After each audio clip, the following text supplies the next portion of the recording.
की राजधानी कीव पहुंच गए प्रधानमंत्री नरेंद्र मोदी और थोड़ी देर में राष्ट्रपति जेलेंस्की से मुलाकात होगी, द्विपक्षीय वार्ता भी होगी और इस यात्रा को बेहद ही महत्वपूर्ण माना जा रहा है क्योंकि भारतीय पीएम के तौर पर प्रधानमंत्री नरेंद्र मोदी वहां पर गए हैं।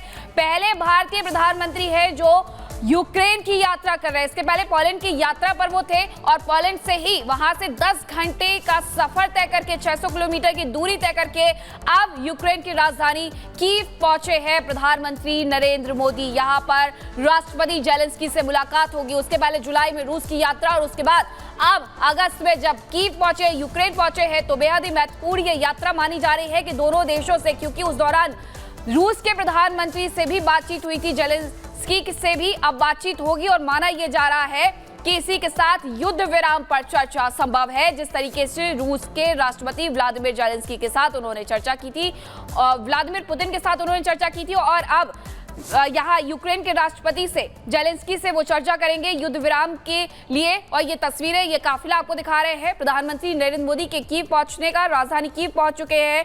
बस कुछ ही देर बाद द्विपक्षीय वार्ता होगी। आज लगभग 8 से 10 घंटे के लिए प्रधानमंत्री नरेंद्र मोदी कीव में ही मौजूद रहने वाले हैं। 2 दिन तक पोलैंड दौरे पर रहने के दौरान उन्होंने एक बार फिर से इसी बात का जिक्र किया था कि हम बुद्ध के देश से है, बुद्ध की धरती से सिर्फ और सिर्फ शांति का संदेश दिया जाता है, युद्ध का संदेश कभी नहीं जाता है। भारत लगातार विश्व बंधु बनते जा रहा है और सबकी निगाहें प्रधानमंत्री नरेंद्र मोदी के यूक्रेन दौरे पर टिकी हुई है। अमेरिका से लेकर के रूस तक सभी इस पर निगाहें गड़ा करके बैठे हुए हैं कि आज जब यूक्रेन की राजधानी कीव में मौजूद हो गए तो द्विपक्षीय वार्ता में क्या होगा, क्या संदेश वहां से दिया जाएगा। ये तमाम ऐसी चीजें हैं जिसे लेकर के सभी की नजर बनी हुई है प्रधानमंत्री नरेंद्र मोदी के इस दौरे को लेकर के। 1991 में एक अलग राष्ट्र के रूप में पहचान मिलती है यूक्रेन को और उसी के साथ 1992 से भारत से राजनयिक संबंध स्थापित होते हैं और ये पहले प्रधानमंत्री हैं नरेंद्र मोदी जो कि यूक्रेन के दौरे पर पहुंचे हुए। हालांकि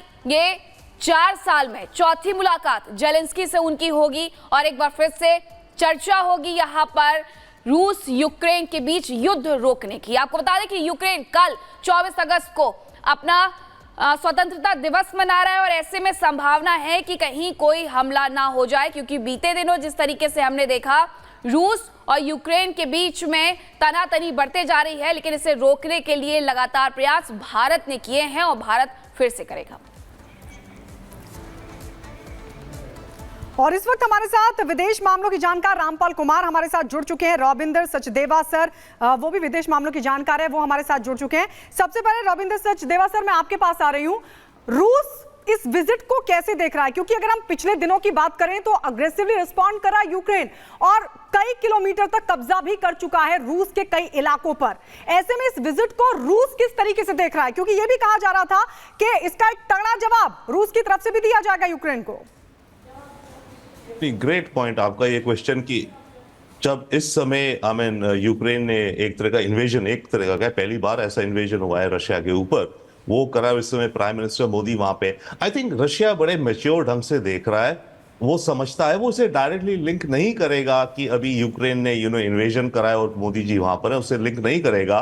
वो ये देख रहा है कि इंडिया का जो रोल है, इनफैक्ट रशिया भी मेरे ख्याल से लुक फॉरवर्ड कर रहा है कि इंडिया का रोल जो हो इस मोमेंटम में सीज फायर हो जाए। अब बात यह कि रशिया चाहेगा कि वो सीज फायर जब भी हो वो रशिया के फेवर में जाती हो। यूक्रेन और अमेरिका चाहेंगे कि जो भी सीज फायर, जब भी ये जंग रुके, उसके आगे के कदम अमेरिका और यूक्रेन के फेवर में जाए। पर मैं एक पॉइंट और कहूंगा, अभी हम बात कर रहे हैं ना कि दुनिया भर के लीडर्स देख रहे हैं। ऑफकोर्स मॉस्को में रशिया देख रहा है, वॉशिंगटन डीसी देख रहा है, लंदन देख रहा है, जर्मनी देख रहा है, दुनिया के लीडर्स को देख ही रहे हैं। यूक्रेन के अंदर के लोग भी इस विजिट को देख रहे हैं और वो इस विजिट को इसलिए देख रहे हैं, यूक्रेन में डेफिनेटली इंप्रेशन है कि इंडिया रशिया का बहुत अच्छा दोस्त है, पुराना दोस्त है, भारी भरकम दोस्त है। तो वहां के अंदर और जेलेंस्की के लिए एक तरह की ये अचीवमेंट है कि इतना स्ट्रॉन्ग फ्रेंड जो रशिया का है, रशिया के समय 2 स्ट्रॉन्ग फ्रेंड आप शायद कह लीजिए, एक चाइना है शी जिनपिंग, दूसरा इंडिया, जो बड़े देश है, राइट। शी जिनपिंग तो कभी यूक्रेन गया नहीं, उसे अलग रखिए। तो रशिया का इतना स्ट्रॉन्ग फ्रेंड जो है वो हमारे देश आ रहा है, तो वो भी इस विजिट को होप से देख रहे हैं यूक्रेन के अंदर के लोग कि इस मीटिंग, बट सब समझते हैं कि इमीडिएट तो किसी पे कोई जादू की छड़ी है नहीं, राइट, कि ये जंग रुक जाएगी। बट सबको ये दिख रहा है अब कि ओके, अगर मोदी जी, अगर इंडिया हमारे साथ, क्योंकि अभी तक हम यूक्रेन से थोड़ा कोल्ड दिख रहे थे उन्हें, बट यूक्रेन को लग रहा है कि ये उनकी अचीवमेंट है कि भारत उनके साथ भी, ऑब्वियसली रिश्ते अच्छे थे, बट इस जंग के मुद्दे को लेकर के भारत भी उनके साथ बातचीत कर रहा है, और बातचीत ये कर रहा है कि डायलॉग डिप्लोमेसी, युग युद्ध का नहीं है, युग है जियो और जीने दो का। बिल्कुल सचदेव सर, आप बहुत इंपॉर्टेंट बात कर रहे थे, युग शांति का भी है और बुद्ध का देश है, शांति चाहता है, ये बात प्रधानमंत्री ने पोलैंड में भी कही है। हमारे साथ दो खास मेहमान स्टूडियो में जुड़े हुए हैं, मेजर वीके दत्ता हमारे साथ हैं और हमारे साथ कैप्टन यूके देवनाथ सर भी हैं। सर, आप दोनों का भी बहुत स्वागत है चर्चा में। देवनाथ सर, आपके पास आ रही हूँ मैं। ये हमने देखा था जेलेंस्की, यही जेलेंस्की जो निमंत्रण दे रहे हैं, जो बुला रहे हैं, जब रशिया गए थे हमारे प्रधानमंत्री और टॉक्स हुई थी पुतिन और प्रधानमंत्री के बीच, तो यही जेलेंस्की इस पर दुख जाहिर कर रहे थे, इस पर सवाल खड़े कर रहे थे। और यही जेलेंस्की आप समझ रहे हैं कि भारत एक ऐसा देश है रशिया के साथ भी जिसकी अच्छी बातचीत है और यूक्रेन को लेकर भी अपनी बात रख सकता है। और G20 में हमने वो करके दिखाया था, वो बैलेंसिंग एक्ट हमने की थी, हमने बात रखी थी, खुलकर रखी थी और रशिया की मौजूदगी में रखी थी। जी हाँ, इंटरनेशनल डिप्लोमेसी में भूल चूक लेनी देनी, कोई किसी का परमानेंट ओपोनेंट नहीं होता, कोई किसी का दुश्मन नहीं होता। सबसे बड़ी बात हमें ये समझनी पड़ेगी कि पर्सनैलिटी क्या होती है। देखिए, जहाँ तक राष्ट्रपति जेलेंस्की कंसर्न हैं, हमें नहीं भूलना चाहिए कि वो हमेशा से करियर डिप्लोमेट नहीं थे। वो शुरुआती दिनों में स्टेज पर थे, आर्टिस्ट थे और उनका जो मेन फील्ड था वो एज ए कॉमेडियन उन्होंने अपने को बहुत सक्सेसफुल बनाया। हाँ, तो पृष्ठभूमि में ये चीज़ हमें हमेशा याद रखनी पड़ेगी। और अगर उन्होंने भारत को लेके या मोदी जी को लेकर, हमारे मोदी जी जब पुतिन रूस में गए थे, कुछ दो चार हल्की फुल्की बातें कही थी, तो वो भूल जाने वाली बात है, बहुत ही छोटी बात है।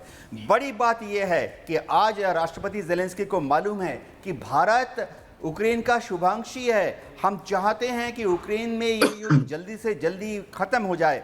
हम ये भी जानते हैं और यूक्रेन को भी मालूम है, जेलेंस्की को मालूम है कि दुनिया में अगर कोई नेता है वो सिर्फ मोदी जी हैं, जो कि शायद सीज़फायर की तरफ बातचीत करने में यूक्रेन की मदद करें।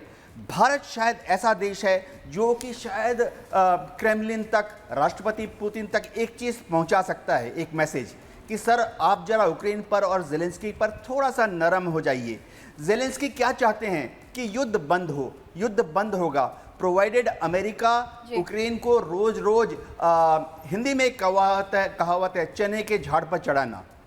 जिस दिन अमेरिका ने यूक्रेन को चने के झाड़ पर चढ़ाना बंद कर दिया, ये युद्ध बंद हो जाएगा।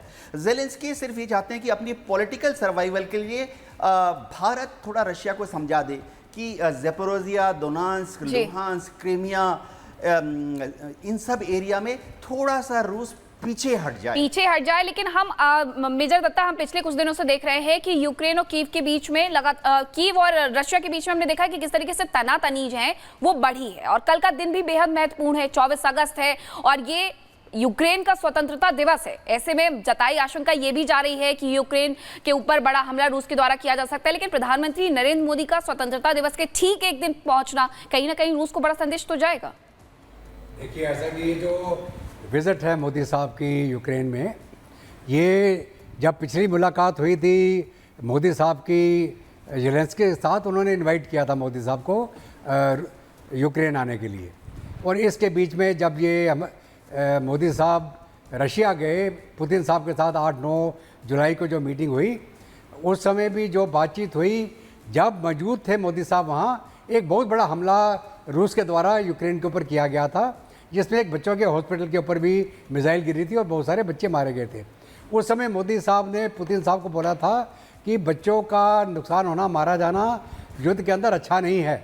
उन्हीं के देश में बैठ के उनके सामने क्रिटिसाइज़ किया था एक्शन जो रशिया ने लिया था।